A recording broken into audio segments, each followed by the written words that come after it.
take it as it comes. So, good evening, everyone. My name is David. I'm delighted to know I'm alcoholic. If I didn't know I was alcoholic, I'd be getting drunk, wondering why I keep getting drunk. I know I'm alcoholic, so thankfully, Alcoholics Anonymous has a solution for that. So I've got Shane Butler with me. Wow, look, he's on the screen here. This is Shane Butler, the author of this incredible book, Benign Anarchy, Alcoholics Anonymous in Ireland. Shane happened to be in London, visiting, if you'd like to tell him that yourself in a second, visiting family members, and we arranged to kind of meet up. So we'll just do what we normally do. I'll just ask a couple of questions, and then we'll open it up to the rest of you if you want to just jump in and ask any questions at the end. So if you'd like to just unmute yourself, we're going to do what we normally do. We're just going to say a quick version of the set-aside prayer. This is the Sunday night meeting, and here we go. So using God as you do, I don't understand. God, please help me to set aside everything I think I know. With an open mind. Why are you understanding? Thank you. And we're also here, we've got some other side of the fence people. We've got people who are agnostic and atheist. So we're just using this one as well, a serenity statement. May I seek the serenity to accept the things I cannot change, courage to change the things I can, and the wisdom to know the difference. And we're all thinking of the alcoholic who's still suffering, and our primary purpose is to stay sober and help the alcoholic to achieve sobriety. And we're also thinking of the family members.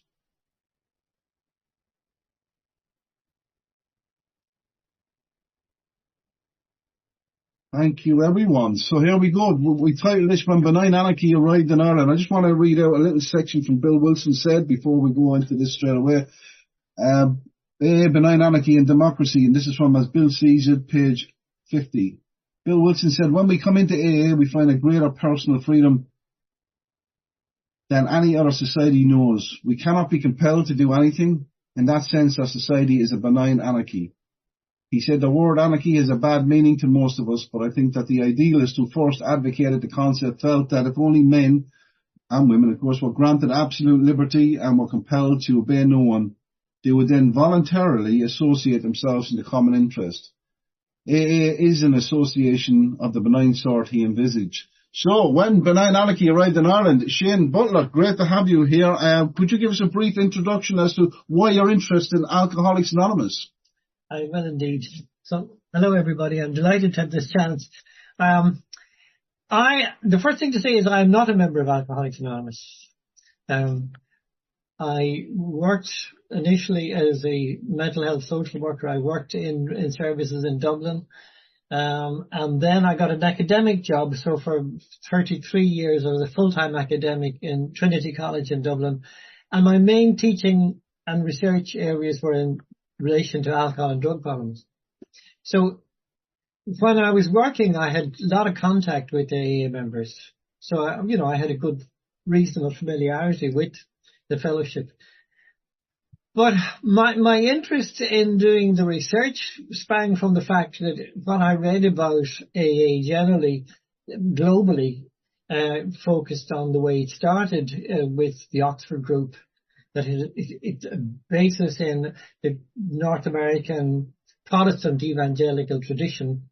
And most people said that as it was being diffused around the world, it would be much easier to take root in a society that was predominantly Protestant.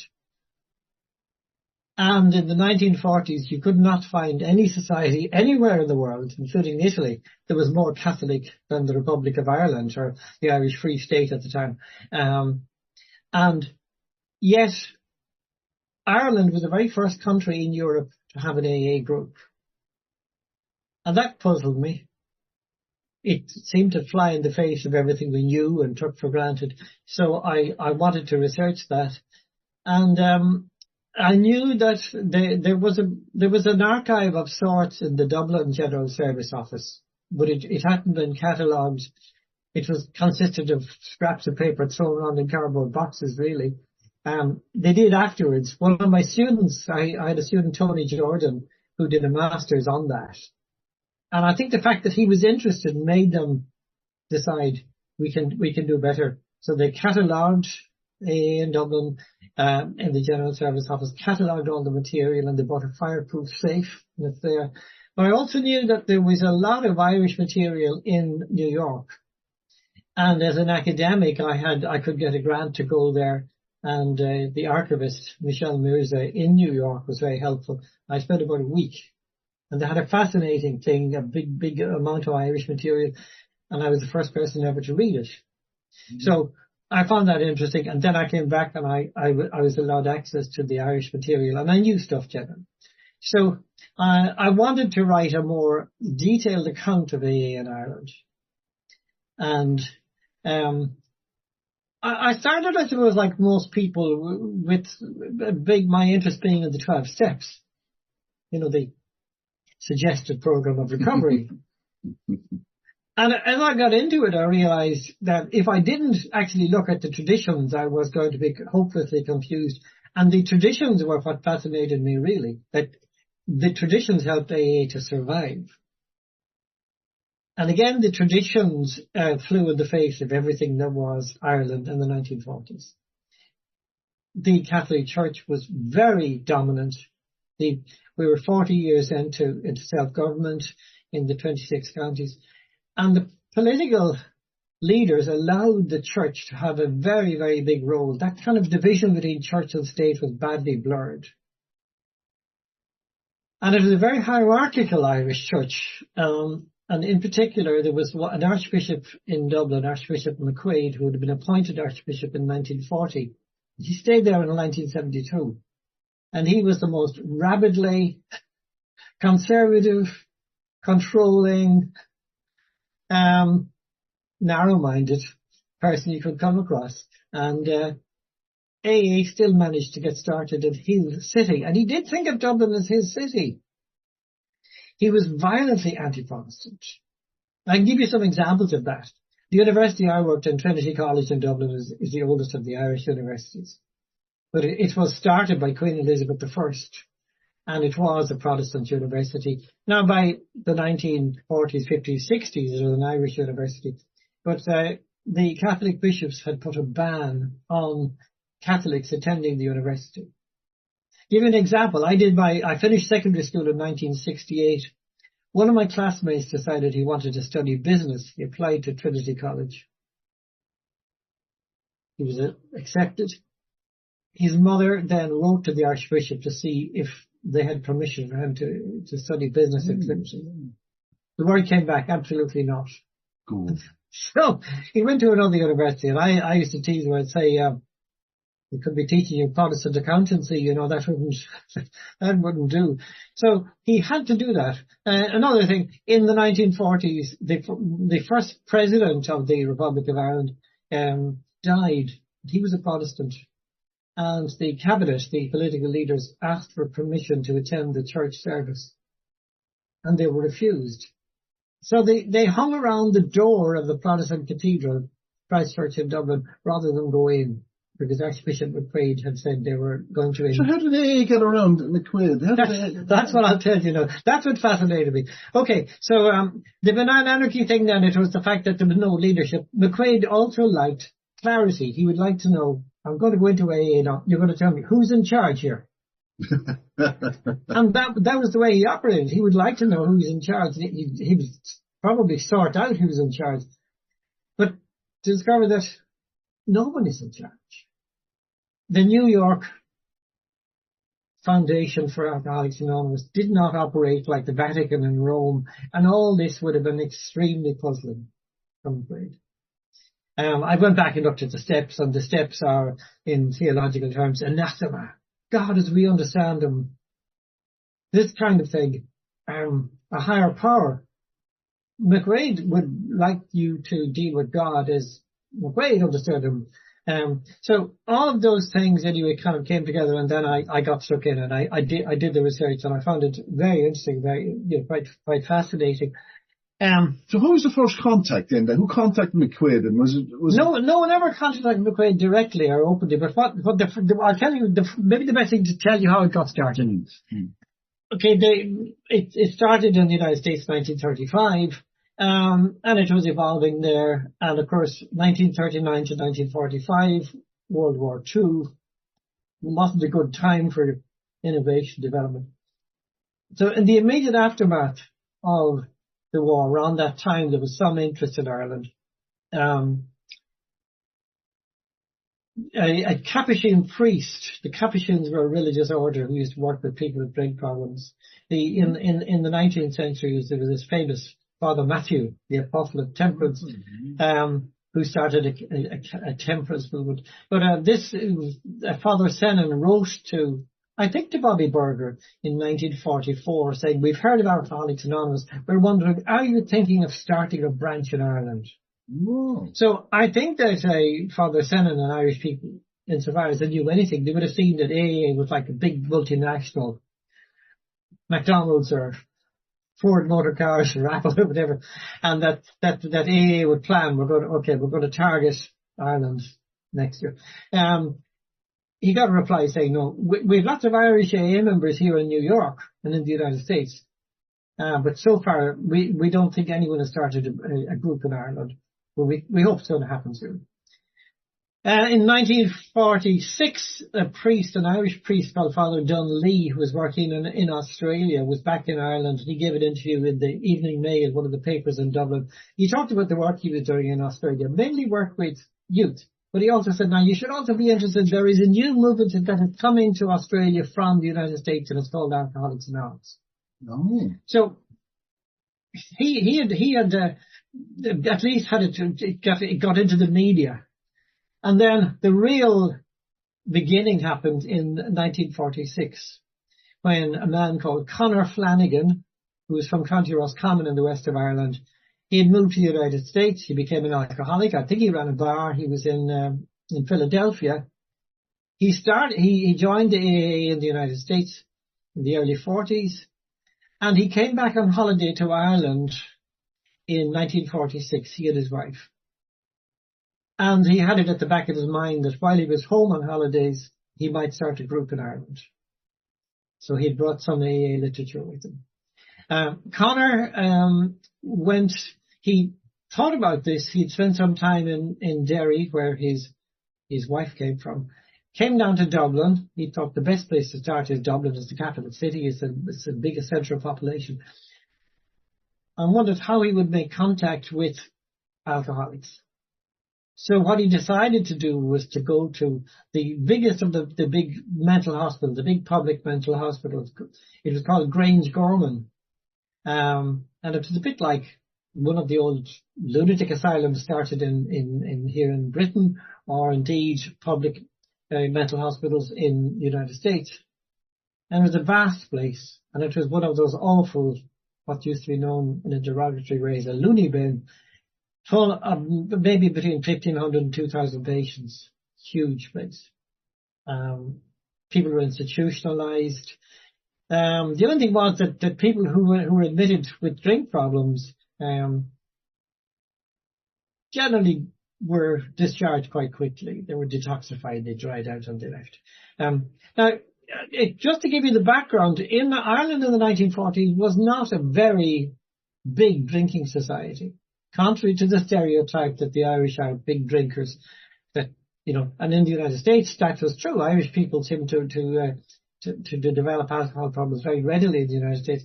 Back home in Ireland, they didn't, and there were a number of reasons. One was they were too poor. The economy was in a very poor state, huge unemployment, and another reason, well, two more reasons. One was that the Catholic Church had managed to influence the licensing legislation. So getting into pubs in Ireland was difficult because they had very narrow closed opening hours.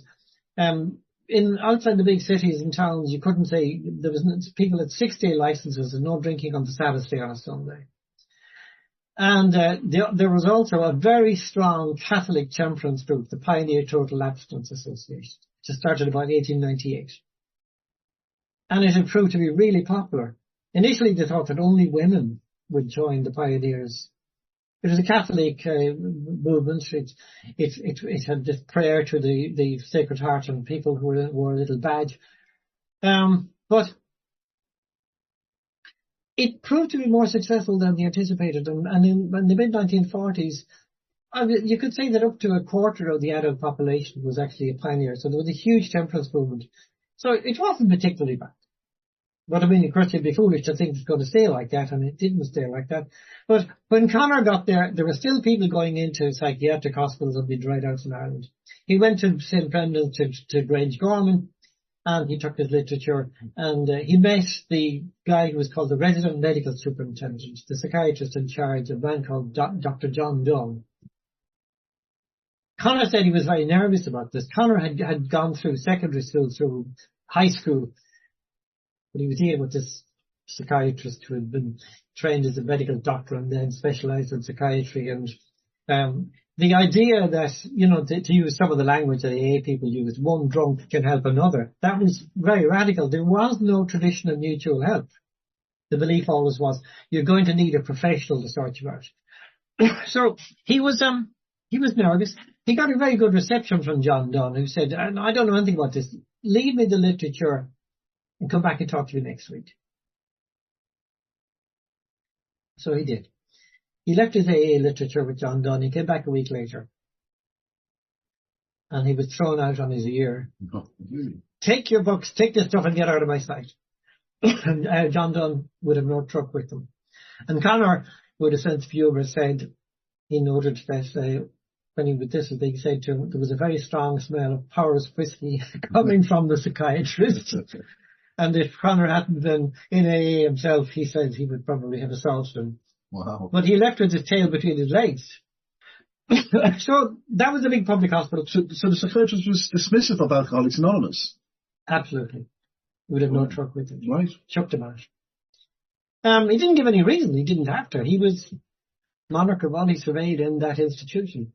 So the next hospital he went to was called the St. John of God Hospital in Dublin. It's a smallish private psychiatric hospital run by a Catholic religious order, the Brothers of St. John of God. He went back there with all his AA literature. He met a brother who was in charge of the hospital, and the brother said to him, no, we're not interested. We've never treated alcoholics in this hospital, and we have no plans to treat alcoholics in this hospital. So Conor left. He and his wife were staying in a hotel in Harcourt Street in the centre of Dublin, and he'd got to know a lady who was also a guest in the hotel called Eva Jennings. And she said, he told you what? She said, one of my cousins has been dried out there at the moment. And when I was researching the book, we could say that the brother was economical with the truth, but it's probably better to be honest. He was lying through his teeth. Right. St. John of God's had a big reputation for drying out alcoholics. And, the James Joyce novel, the famous Ulysses, which was published in 1922 and is set in 1904, it contains a reference to a guy who's in John of God's, who's a publican, who was his own best customer. So, Eva Jennings said, look, this is nonsense. So finally, Conor was quite dejected, and then he went to St. Patrick's Hospital, which is another psychiatric hospital, another private hospital founded about 1750, with money bequeathed for that purpose by Jonathan Swift, Protestant clergyman, the Dean of St. Patrick's. He left all his money, as much as he had, to start a psychiatric hospital. Conor said he didn't want to go to St. Pat's. It was the very last place he wanted to go because it was, in the Dublin parlance of the time, it was a Protestant hospital. He knew there would be suspicions that Alcoholics Anonymous is really a plot, a Protestant plot, being brought into Ireland to damage the Catholic Church and pull people away from the one true church. But he met the psychiatrist in charge, was called Dr. Norman Moore. Moore had gone to the United States immediately after the war. We didn't have media like this.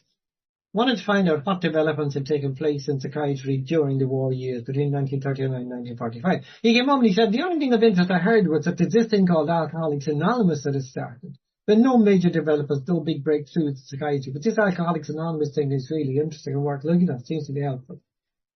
So Norman Moore said, fine, we'll give you a shot. And he had a patient called Richard Percival, who unfortunately was also Protestant. And even worse, Percival was divorced from his first wife.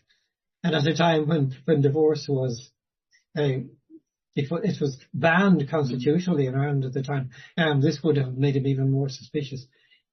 But Richard was from the north of Ireland. He came from a very well-off background. He'd been well educated. He had started studying in Oxford, started drinking, dropped out, and he more or less lived rough for a while in London.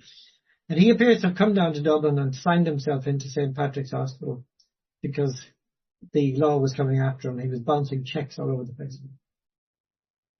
And Norman Moore didn't really see much hope for Percival.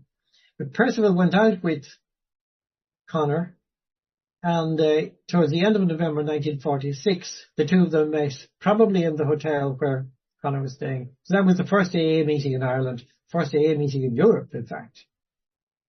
And Percival never drank again. Wow. So this was quite impressive. So Percival he had a new wife lined up. He was about to get married. Now he was in his 40s, and he needed to work, but he was unemployed at the time. So he took on chairing, or being secretary rather, to the first Dublin AA group. And Percival himself then wrote to Bobby Berger in New York, and there was big correspondence between Dublin and the New York AA people. Bobby Berger in particular, with a few others, mainly women, I think. And Percival explained that one of the difficulties he had was in a very sectarian Dublin. Where do you find a room for meeting?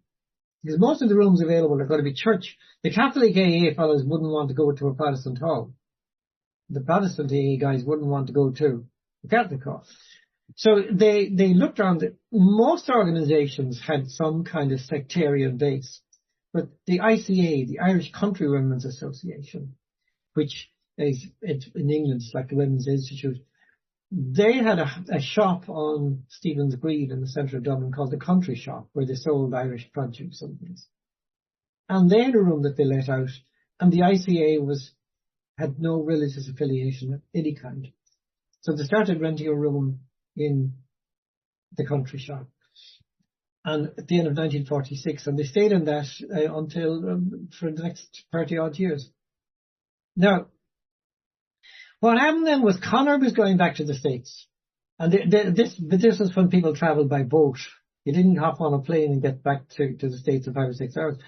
So they had a great send-off. Conor was headed by train down to the Cove of Cork. And they didn't speak to the church at this point. Now, the church No, they stayed back.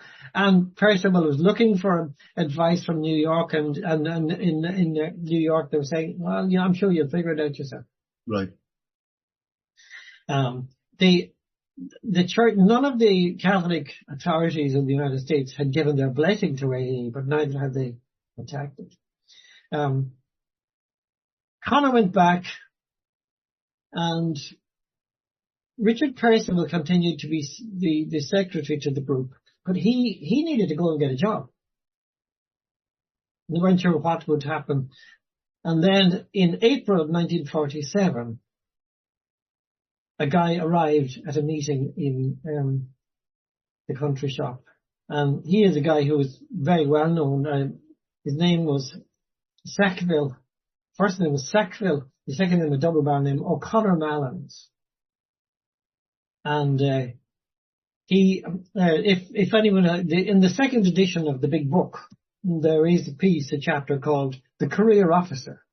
I don't know if anyone knows that or not. That's Sackville. Sackville had become very friendly with Bill Wilson. But Sackville is an interesting character. He was born, I think, 1898, and he came from a family. His mother's name was O'Connor, spelled with one N, which is kind of posh, and her family were the O'Connors, who claimed to be descended from the last High Kings of Ireland, and they still have a title, the O'Connor Don. So they were kind of Irish nobility, this sort of heritage. But they were Catholic. And in the 18th century, when the British rule, they were tight in the grip, Catholics, you had to turn Protestant or your land was forfeited. And they wouldn't turn, they stayed Catholic, so they lost a lot of their land, but they kept the title. His father, Malins, was a Dublin man, but he had been in the British Army, and there was a kind of family tradition that his family went to the British Army, but they were Catholic. Sackville went to a Jesuit boarding school, Stonyhurst, here in Lancashire in England. Then came back to Dublin, and he was going to Trinity College, and he was doing science. His interest was in joining the Indian Civil Service. So he would have started in Trinity College in Dublin around 1915, perhaps 1913, 14, around then. But when World War I broke out, he left his degree, went off and joined the British Army. He had one brother. His brother was killed during the war. Sackville survived, but instead of leaving and coming back to college to finish his degree, or instead of joining the Indian Civil Service, he remained in the army. And he was in the British Army until 1941. And he served in Egypt and India and Cyprus and Malta and all kinds of places. But by his own account, he was alcoholic almost from the word go. He said he was drunk permanently. But he still got promoted. He was a major, but they sacked him. He was, during World War II, he was still in the army. I think he was in Cyprus. He was a major. And he always joked that he letter from the War Office accepting his resignation. He didn't remember writing any letter of resignation, but anyway, he came home to Ireland, and he was living with his mother, who was an elderly woman. So for about 5 years, he lived with his mother, and he had an army pension, so in relative terms, he was quite well off. But the family were, he was always drunk. And in early 1947, they ganged up on him. They said he was being thrown out. This is it. And he said he knew they were serious. He faced being just chucked out onto the street. And then he said, okay, give me a chance. He'd read in the paper that there was this thing started in Dublin called Alcoholics Anonymous. So as he said himself, he stumbled into the meeting in the country shop in April 1947. And Percival's wife, it was an open meeting, Percival's wife was there. She said afterwards, he was just this very odd, drunk man around. And he himself said he listened and he thought, these are people who've actually stopped drinking. They're doing well. None of them is half as bright as I am. If they can do it, surely I can do it. So he went up to tell them the good news that he had decided to join. And they were quite underwhelmed.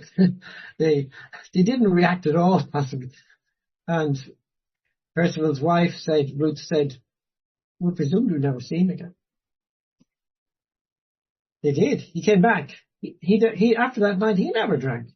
He stopped there and then. But he once he stopped, he was an army officer. He was intelligent. He was a kind of strategic thinker. And he didn't need to get a job. So he effectively, for the next 30 years, Sackville O'Connor Malins played the leading role in getting AA stabilized in Ireland. He was also a very profoundly sincere Irish Catholic. He was, they couldn't argue that he was half-hearted in his religious beliefs. So it was difficult for church leaders to attack him, because he was a very humble kind of man, really, apart from teasing about how bright he was. So he took on that role, and it was almost like it was a full-time job for him for the next 30 years. Amongst other things, he started in the United States, had a periodical called The Grapevine. He started one in Ireland called The Road Back, and he edited that, The Road Back, I think produced 4 issues a year for about the next 30 years. So he was the one that identified the real risk that the Catholic Church will attack. And if the Catholic Church attacks, I think he exaggerated. He said that AA would have been stopped particularly if Archbishop McQuaid attacked. I think it wouldn't have been stopped completely, but it would certainly have been damaged badly. So, Sackville also made contact with AA people all over the world. And, he was hugely important. Now, I mean, I can tell you about some of the kind of things he did to get around the opposition, if you like. But anyway, I'm talking too much. You tell me. Well, I don't think it's talking too much. I think everyone is enjoying it. It seems everyone seems to be enjoying the backstory. A lot of people don't know the backstory to how Alcoholics Anonymous arrived in Ireland. We hear some of the Conor F stories, okay, but we didn't hear the backstory. How did they approach the church, or did the church put in obstacles in the way at all? They didn't, and what Sackville was extremely clever. He made no direct approach to the Archbishop of Dublin. He lived in fear and dread of an attack because McQuaid was very powerful. So within the church, there were other church leaders and theologians and people who were more liberal and who wouldn't have attacked the AA. So what he did was he made contact. He went to Maynooth. The St. Patrick's College Maynooth is the big national seminary. That's where all the Irish priests were trained. Are we calling it 48 now? They're talking about from about 48, 49. Right. And in Maynooth, there was a professor of pastoral theology, a guy from Mayo called Canon McGarry, who started a journal for priests who were pastoral working out of parishes. It was called The Furrow. And there was also a professor of moral theology called O'Riordan, who was kind of liberal. Now, Maynooth was actually in the Diocese of Dublin, but they published The Furrow in Kildare, which was outside the diocese, so they didn't have to get the agreement to say so from Archbishop McQuaid. So that they used this kind of ruse to present ideas that might have been upsetting to McQuaid. So he worked with the two theologians in Maynooth. He made contact with some of the priests who had written in favor of, by this time, in favor of AA in the United States, and they began to publish stuff so that priests working in parishes heard about AA, and that way he worked around the Archbishop. There's still only one meeting on it. Is there only one group? For a long time, there was only one group, and then. And they're corresponding with Bobby B. That's right. There was a great deal of correspondence between, particularly once Sackville took over, he took on that task. Richard Percival had to go and look for a job, and in the end, Richard Percival came over here to London, and he worked for the English National Council on Alcoholism. But then there were a second group and a third group in Dublin, and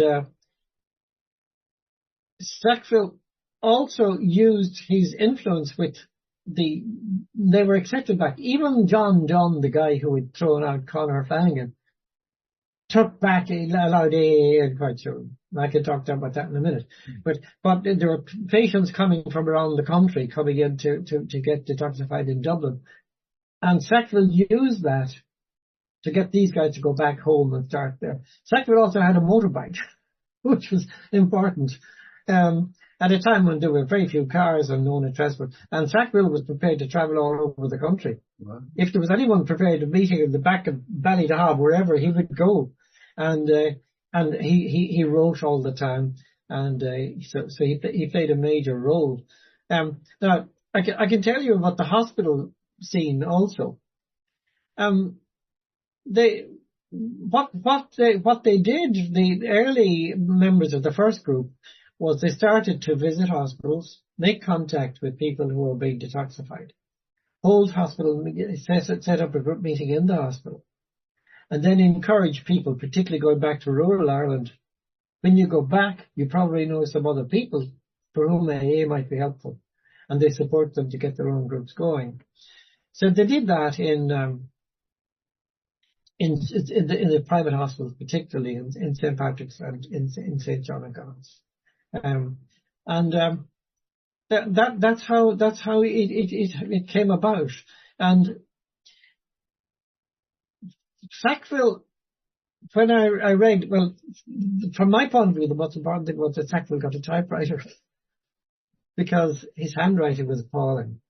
When I went into the New York archive and looked at their Irish material, there were one or two handwritten letters from Sackville, and they were more or less indecipherable, really illegible, hard to make out. How long did you spend in New York? Just about a week. A week, Yeah. wow. Well, Yeah. and you went over specifically for that? Yes, yeah. Oh. Doing archival research is very relaxing. There's no one to argue with you. Someone got him a typewriter, and then he learned to type. And back then, they used to have airmail forms, thin kind of tissue paper, and it all folded over, and he could type on that and then type up the side and round the corners and everything else. But so he wrote very well. He wrote very clearly. But there's a vast amount of correspondence. He also then started. Sackville then visited the United States in twice in the 1950s. First of all, he hosted a visit to Ireland in 1950 of Bill Wilson. Bill Wilson and Lois, his wife, visited Ireland in 1950. At that time, there was a group in Cork, and Bill visited Dublin and Cork, and I'm not sure if there were other groups around.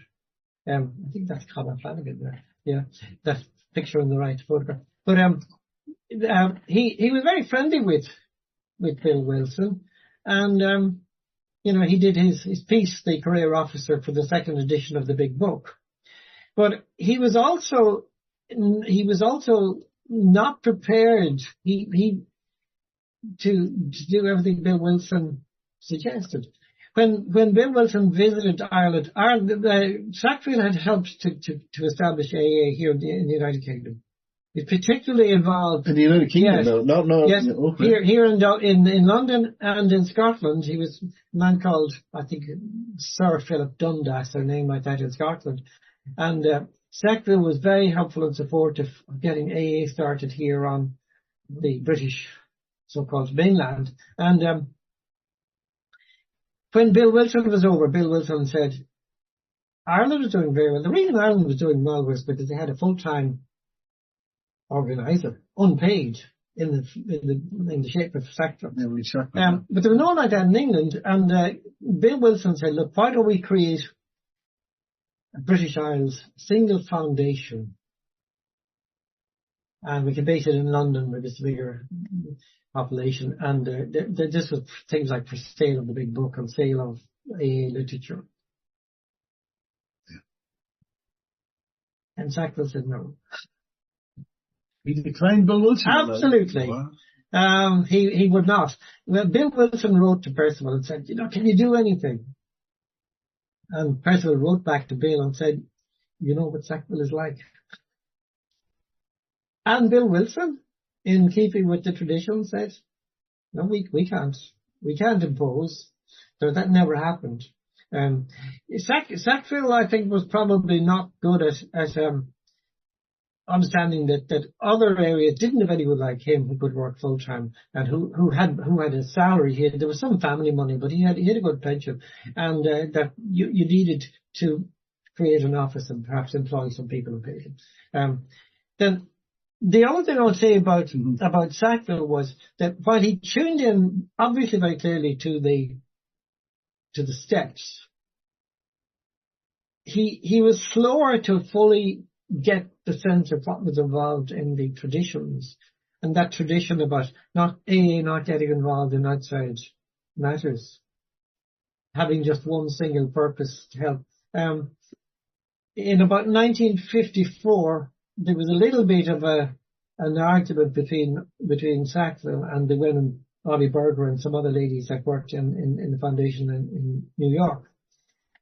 Sackville sent him a little pamphlet he had produced, and he talked about it was mainly publicizing the existence of Alcoholics Anonymous, but he talked about alcoholism as a disease. So I think it was Bobby Berger wrote back and said, I see that you're saying that alcoholism is a disease. Now, we don't say that here.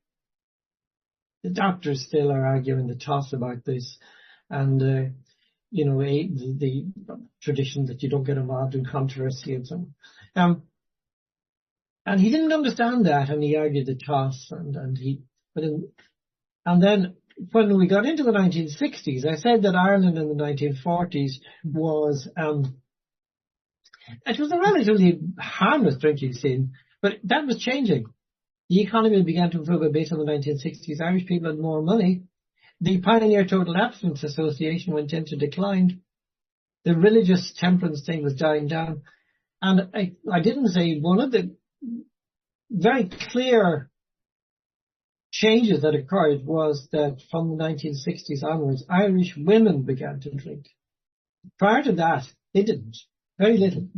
The pubs were male bastions, sort of space and sawdust, and respectable women did not go to the pub. From the 1960s, you could see change happening. The drinks companies were manufacturing drinks that were targeted, promoted, advertised, targeted at female drinkers. The pubs became lounges. They put in carpets. And they became slightly trendier. And it is developing at this stage. And AA was doing well through this time. But the biggest risk that AA faced at that time was getting involved with some doctors. There had been a suggestion that they would create an Irish National Council on Alcoholism. Right. The professional class got a bit concerned about doing one alcoholic tone to another alcoholic. No, they didn't. I think one of the main reasons why the professionals were very happy to let AA in is because AA didn't charge any money. They didn't look for money. And they didn't look for grants. They didn't look for anything. They were no threat to the professionals. But an Irish National Council on Alcoholism was mooted a few times, and people said, well, there's a huge stigma attached to alcoholism. And it's not clear that there was actually, but Sackville had also become very friendly with Marty Mann, and I'm sure a lot of people here know who Marty Mann is. Yep. Marty Mann was one of the early women AA members in the United States, and then she had created in the 1940s what became the National Council on Alcoholism there. But the decision was taken by AA. AA does not align itself to any of these. It's separate. Sackville was friendly with Marty Mann, and in 1964, he arranged a visit to Ireland by Marty Mann. And at this point, Sackville was very well respected by the psychiatrists, and he said he created a meeting with the psychiatrists, and Marty Mann persuaded him, look, stop talking about it, do it. So they did create an Irish National Council on Alcoholism. It was slow to start. It didn't really get underway until 1967. Now, by this time, things had changed. One of the big changes that happened in Ireland was that in 1958, the state had created the first private health insurance scheme, VHI, voluntary health insurance. Mm-hmm.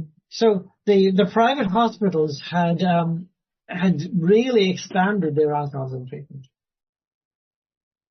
By this time, the World Health Organization, which had earlier been talking in very clear and explicit terms of alcoholism being a disease, they had pulled back from that totally. And they were moving towards what would in the 70s become what's called a public health model. The initial World Health Organization idea was that alcoholics are different totally from everyone else who drinks, and that you can't blame alcohol. You know, the American phrase used to say alcohol got the alibi. The phrase from before we were all gender proper, the problem is in the man, not the bottle. By the late 60s, the World Health Organization was beginning to change its mind and was thinking, if the Irish population is drinking more and more, we're going to have more problems. The four psychiatrists who started the National Council on Alcoholism were all work from the private sector. The psychiatrists in the public sector were already saying, we're not prepared. If Irish people keep drinking more and more, we don't see that we should be stuck with trying to clean up the mess. And there has to be some emphasis on trying to prevent alcoholism in other ways other than telling you, wait till you become an alcoholic and then go to AA. So a big row developed between private psychiatry and public psychiatry. And AA could have got involved in that. It would have been bad for AA. When the National Council on Alcoholism was started, it was started as a limited public company. And so it registered with the company's registration office, and there were 6 in its articles, legal articles of association. There were 6 subscribers. 4 of them were psychiatrists from St. John, 2 from St. John O'Donnell, 2 from St. Pat's, all private psychiatrists. The other 2 were Sackville and an AA man from Cork. And almost immediately it started, Sackville began to say, oh, this is not a good idea. And he became almost immediately disillusioned. And he thought, alcoholism treatment has become a little industry. Mm-hmm. And the mercenary, the profit motive was there.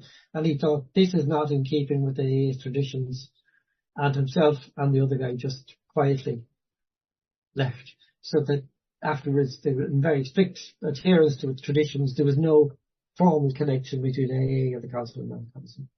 Just on the book, how did he get his story into the second edition of the alcohol? Do we know how he got? Did they write to him and ask him? No, he was so friendly with Bill Wilson that when Bill was putting together the second edition of the big book, he asked, and Sackville also wrote easily, wrote well, and wrote frequently. Would Sackville do it? In my book, I have a picture of the copy of the big book that belonged to Sackville with a handwritten note from Bill Wilson thanking him for his contribution to AA, writing the piece and for other things too. So there was a very close relationship between Wilson and Sackville. That's there somewhere. Yeah, that's it there. I'll put it up on the screen in a second. Yeah. No. So, the final thing maybe I should tell you about the potential conflict with religion. In 1971, there was, I think it was the first European conference, AA conference, and I'm just showing the picture. I'm trying to get the picture in view for you. That's Bill Wilson. Yeah, I'll keep going. Yeah. Can you see Bill Wilson now? So, Bill Wilson was invited and he had accepted he was going to be a speaker at the 1971 conference. I think it was held here in Bristol. Travers was one of the English AA guys who was at it. And then earlier that year, Bill Wilson died. So they had to get a replacement. So they got Sackville, which I think indicates the kind of, despite all anonymity, how well known Sackville was universally and how he was held in high esteem. Very, very high esteem. Right. So Travers, who is one of the English organisers and speakers, invited a papal delegate, who was like the Pope's ambassador to Britain, an archbishop, Catholic archbishop, to come to the conference. This Italian archbishop came to the conference. He was very impressed. He knew nothing about AA. He said to Travers and Sackville afterwards, they don't know anything about this in Rome. You should go to Rome. It's good to meet the Pope. Well, go to Rome anyway. Go to Rome. So Sackville didn't hang about. The invitation really was for Travers, but Sackville went too.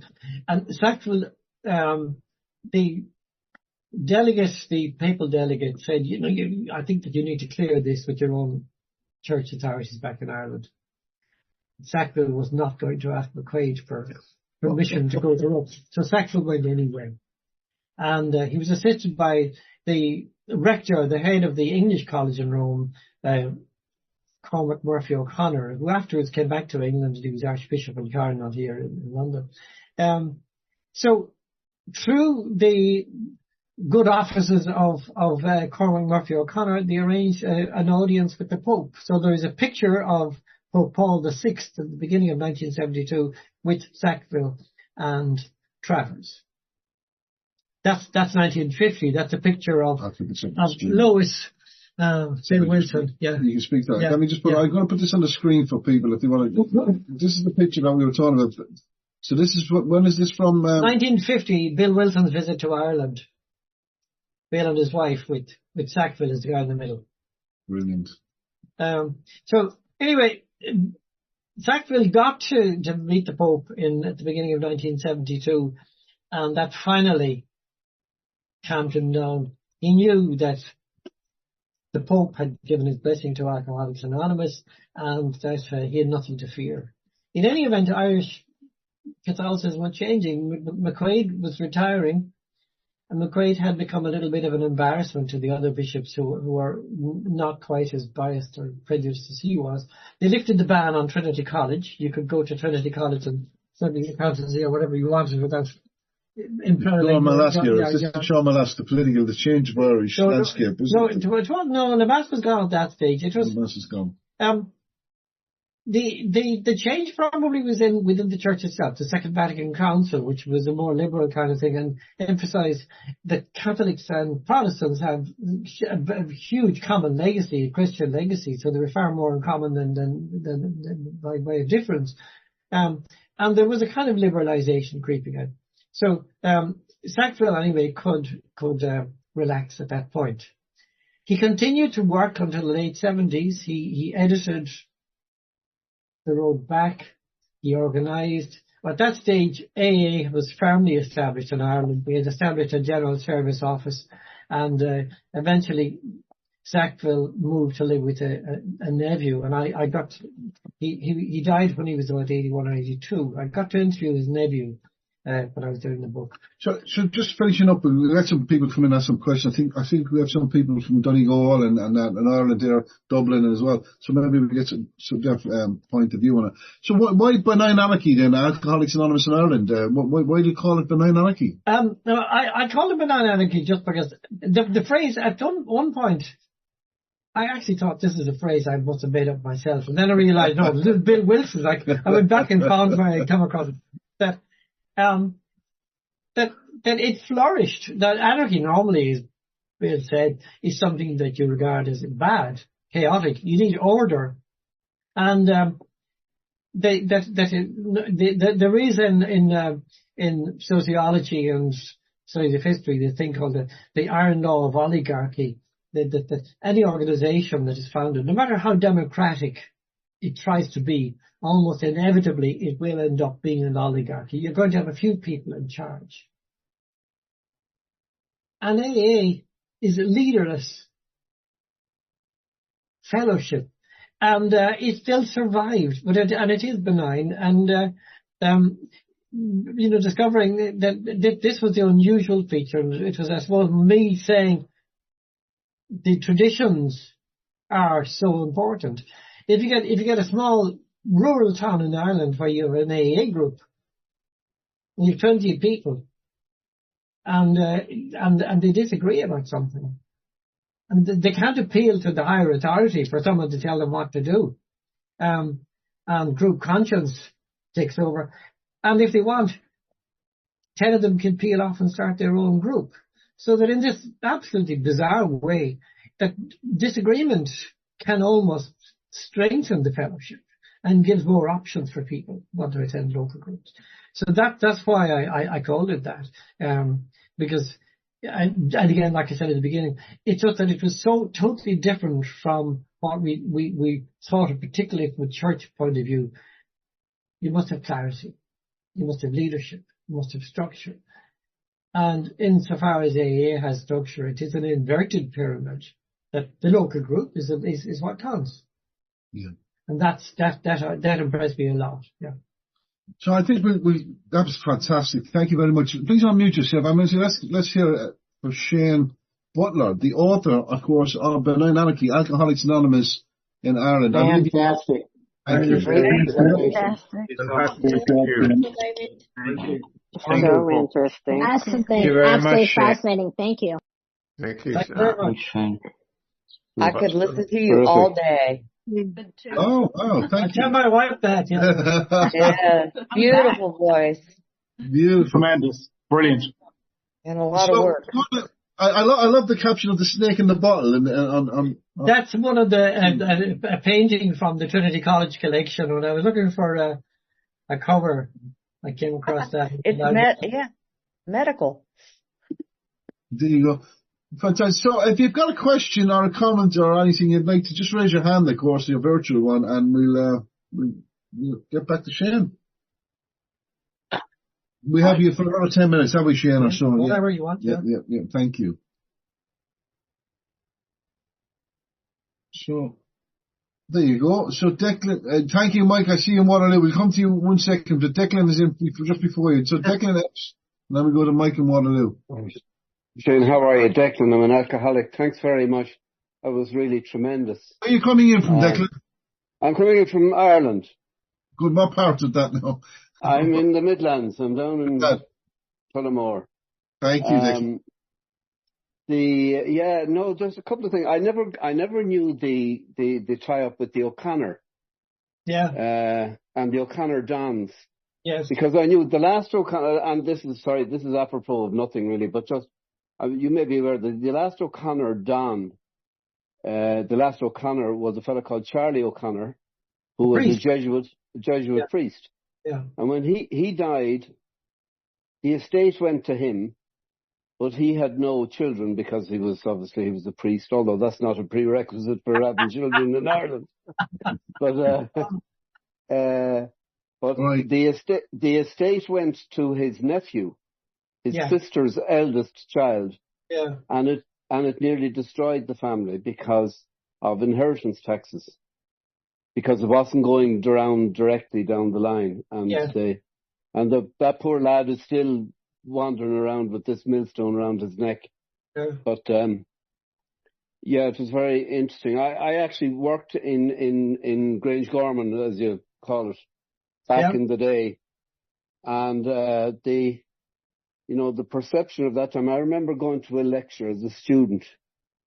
And were you the one in Grangegorman, in St. Brendan's, in Grangegorman. Were you a psychiatric nurse there? No, I was a medical student. Right. Yeah. Right, but the alcohol specialist, in inverted commas, used to start his lecture on alcoholism as he used to start with the sentence, excuse the attendance here, all alcoholics are shits. Oh my God. And that was the attitude back in the day, and that was coming from the specialist of the time. That was Right, should we move? Have you got yeah. One other thing, Sackville was also a nephew of the painter Roderick O'Connor, an impressionist painter who he died in 1940. He was a nephew, and Roderick O'Connor was his godfather. And the guy I talked to, I interviewed for the book, said the same as you. He said, I think I have as much claim on that title as anyone else. The Jesuit priest not having children was a bit of a problem. Thank you. In the Midlands in Ireland, we're going to say around Meath somewhere. We're going up to Mike. We're going from the Midlands in Ireland over across to Canada with Mike. Hello, Mike. I'm an alcoholic. My name is Mike. Forefathers from Ireland. And I didn't realize there was so much interference from the church in getting established. I'm trying to think of, he's gone into many countries that are under siege, I guess, if you will, and so on. But do you know of any other country that the church interfered with? No, I'm not aware of any other country where the church interfered. And in fairness, the church didn't interfere, but there was always the threat. And it was that threat, which was a real threat. Yeah. And that's what Sackville anticipated, and he very cleverly maneuvered around it and prevented attack. I'm not sure if I said this earlier today. One of the reasons I was curious as to why McQuaid didn't attack AA, because he attacked far more innocuous kind of organizations. He really didn't like anything that he hadn't started himself. And AA never asked him for permission or for his blessing or anything. And then I did several people told me that priests who were alcoholic in his diocese had gone to AA and found AA very helpful. And this influenced him. He would like to say all of the grace of God comes through the institutional church. We don't need this other thing. Or maybe if we do, we should have a specific Catholic Alcoholics Anonymous. So that stopped him, but also some of his relatives. I did an interview with an old man, Paddy Kay, who died soon afterwards, but he had been in AA with a guy who was a close relative of McQuaid's, and McQuaid knew about that. So I think they were some of the things that influenced him. But as long as he never gave AA his blessing, the fear was always there that he would put the boot in, as it were. Thank you, Mike. Good to see you. And we're going to Lanzarote. Mossy. Yeah, I'm actually in Ireland at the moment, but I live in Lanzarote. One of the bit of information, Richard Percival is buried up in County Mayo in Newport, up behind Nevin's Bar, actually. The other thing, would you be prepared to do this again on a Saturday evening for us? Sometime I will, yeah. Yeah, I'm just going through the book here because these are photographs I took, and this is Richard Percival's gravestone down in Newport. Yeah. Yeah. I knew I'm from Mayo myself. I'm from East. But I was in Newport and I remember that's where he was. So I went and took photographs of the grave. Yeah. Percival came back to Ireland. He worked in the National Council on Alcoholism and he retired to Mayo. Yeah. I met his nephew there recently, and he's promised to give me some of his writing, the stuff that he wrote before different conferences that he spoke on. So there you go. Good, Mossy. Thank you. Thank you, Mossy. And Gloria's with us tonight. Hello, Gloria. Lovely to see you. Hi, David. Hi, everybody. I'm Gloria. I'm an alcoholic. And I just wondered why you were calling Connor Flynn Connor Flanagan. That is because I'm confused. I'm sorry. I have it in my head that his name is Flanagan, but I'm probably wrong. Connor Flynn, of course it is. Yes, my mistake. Okay. I'm not as young as I used to be. I think for the record, it's important. Absolutely. But I stand corrected. We're speaking off the cuff here, but it's great. But Gloria knew Connor Flynn, didn't you, Gloria? Yes, I met him several times at a meeting in Wynwood, Pennsylvania, outside of Philadelphia. Yeah. He was elegant. He was a really elegant man. I've just seen the pictures of him. Yeah.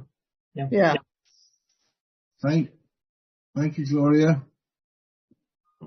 Thanks, David. We're going to Rob. Rob, I thought you had other duties on tonight. Good to see you, Rob. I do, and I've got to take off shortly, but I had this question for Shane that I wanted to ask. Have you considered publishing the book in paperback or in Kindle edition? It was in paperback. It was published by Irish Academic Press. And I think it's probably out of print now. They did a nice job on the production, but they didn't market the book properly. And because I'm retired now for the last few years, so if people want the book, they probably have to look for it on Amazon or somewhere. But there is a paperback edition out, and that's what David has. So I don't know if it's still available or not. Having written it, which I thoroughly enjoy doing, I got a few good academic reviews, and I was happy with that. I also had the experience of, in Dublin, AA guys I knew who read the book came and in high glee said they met AA fellows who had read the book, and they said, "Oh yeah, it's very good. He understands AA. He's obviously in the fellowship himself." So I took that as a compliment. Thank you, Shane. Thank you, Rob. Thanks for all the service. Caddy is saying it's $72 now on in Caddy. Is that on Amazon? I think this is Caddy. Yeah, Amazon. It's only hardcover, and it's $72. I kept searching around for other sources that it might be less expensive, but not yet. So, well, in case there is any confusion on this, I can tell you that I did not get 1 cent. Not one. Not one. No, not one. Thank you. And I won't get one either, so. Kelly said she appreciates all the work you put into it, Kelly. Absolutely. Thank you.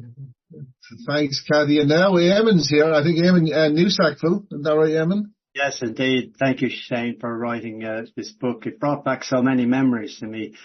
All my demons in Archbishop McQuaid and things like that. I was born on the 24th of November 1946, which was one day before AA started. And 28 years later, I came into AA in 1974. And as the General Secretary of the Ranelagh Group in 1976, I began to have interaction with Sackville about the road back, because I used to send him money to continue to help with the costs of that, you know. Yeah. But I just tell you a little. I just read a little thing, a letter from Connor Flynn,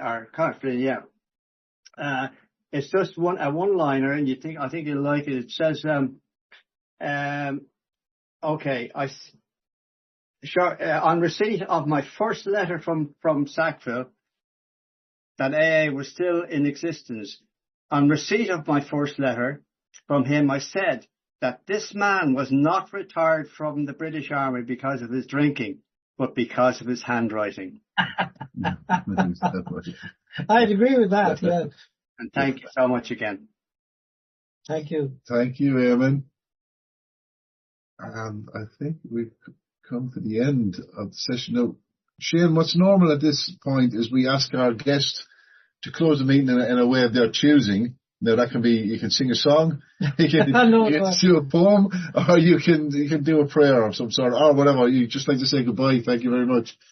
Okay. I'm not sure what I should do. Despite having, I said I'm not a member of AA. I am a member of the Catholic Church. Despite all. I stick with the Catholic Church, just out of perversity, I think. But, so I'll say, God grant me the serenity to accept the things I cannot change, the courage to change the things I can, and the wisdom to know the difference. And that is as good a prayer as I have ever heard. Yeah. Thank you. Let's hear one more time for Shane, who'll give up some of his time on his holidays over to see his family over in London. Thank you, Shane. Thank you all. Thank you very much, Shane. Thank you so much. Thank you. Thank you, Shane. Thank you, David. That was great. Thank you very much, Shane. Thank your family for sharing you with us. Thank you so much, Shane. Thank you, Shane. Thank you, everyone. Thank you. Shane, could I get your details to catch up with you again? It's best way to contact me. I'm completely, Thank you. The email. My email address is sbutler, SBUTLER, sbutler at tcd.ie. And if you forget that, if you go on to the TCD website, look, School of Social Work, Social Policy, I'm listed there as an emeritus. Trinity College Dublin. Trinity College Dublin. Right. But it's sbutler at tcd.ie. But David has my... I have, but Mossy, I'll put my details if you want to go through that. So we stop the recording at that point.